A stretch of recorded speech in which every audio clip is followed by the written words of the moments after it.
what's up YouTube?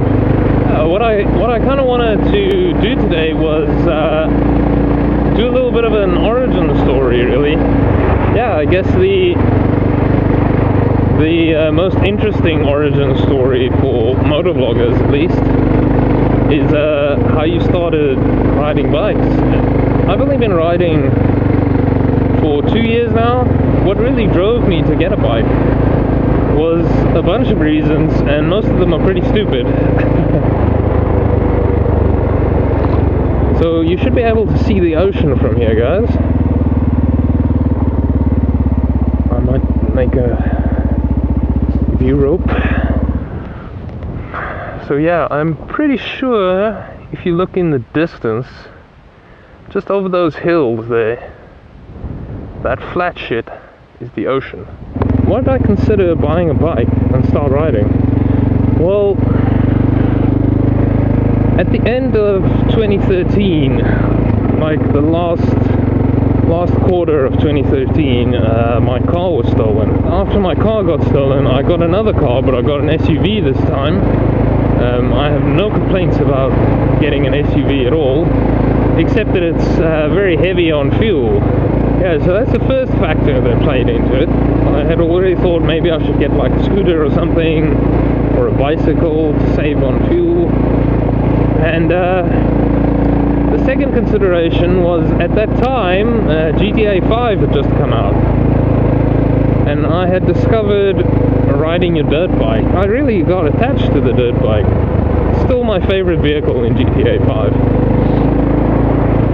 So anyway, that's the second factor. And then the third factor was we were going through some family albums over Christmas time in 2013, and I saw a picture of my dad, and he had like an old 80s or late 70s Kawasaki something, I don't really even know, but it was like a KZ 1000 or 750 or 550 or something like that. And yeah, I don't know why, but I've for a very long time, pretty much as long as I can remember, I have had very little interest in bikes. But just all this stuff combined suddenly really made me want to buy a motorcycle. I ended up buying a little Suzuki GN250. I might put a picture of it up. Unfortunately, I don't have any good pictures of it.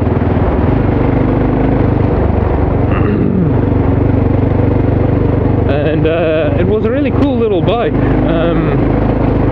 The previous owner had actually like done a bit of a cafe racer modification to it. You know, it had the Clubman handlebars, and it had a single seat, like one of those bullet seats, which was pretty cool, and racing stripe and straight pipe, which was also pretty cool. So it was a really charming little bike.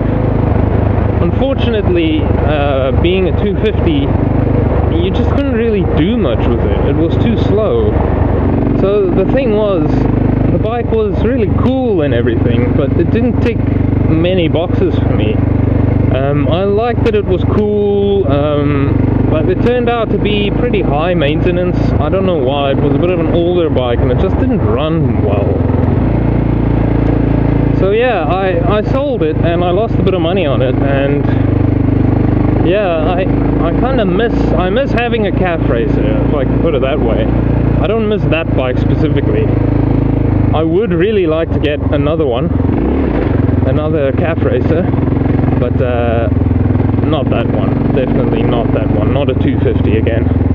So at that point, because I had bought this bike and sold it again so quickly, I didn't have enough time to actually save up enough money to upgrade, and eventually that little gap turned into 7 months before I bought my next bike.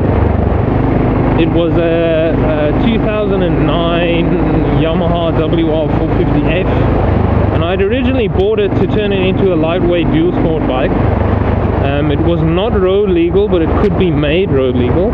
But yeah, I made a few rookie errors when I oh, my nuts as well, Jesus. I made a few rookie fuck's sakes, and I actually spent pretty much my entire budget for the bike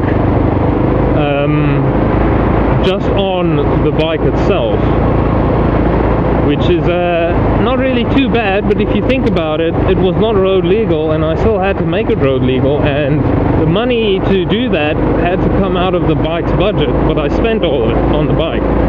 For me to make that bike into what I really wanted it to be would have pushed me like 40% over budget, which is it was just not possible. So I decided to cut my losses, and I sold it back after 3 weeks. Sold it back to the guy I bought it from, and made a huge loss. Again, not a huge loss, but I made quite a bit of a loss. So my budget for the replacement bike was quite a bit lower.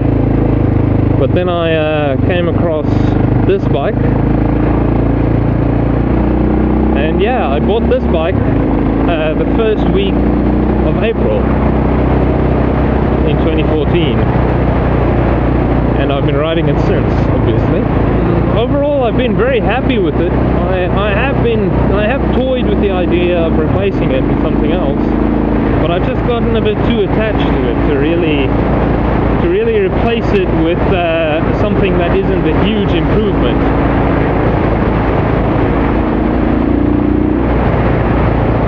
So yeah, I'll definitely have to save up quite a bit before I can get a bike that I would legitimately consider to be a worthy replacement for this bike, especially considering that this bike has actually been, I think, my cheapest of the three to run. Cheaper than the 250 even. It's just such a reliable bike. I haven't had any issues with it except the battery died. But motorcycle batteries are relatively cheap and they're easy to replace. That's exactly what I did. And it's been running great ever since.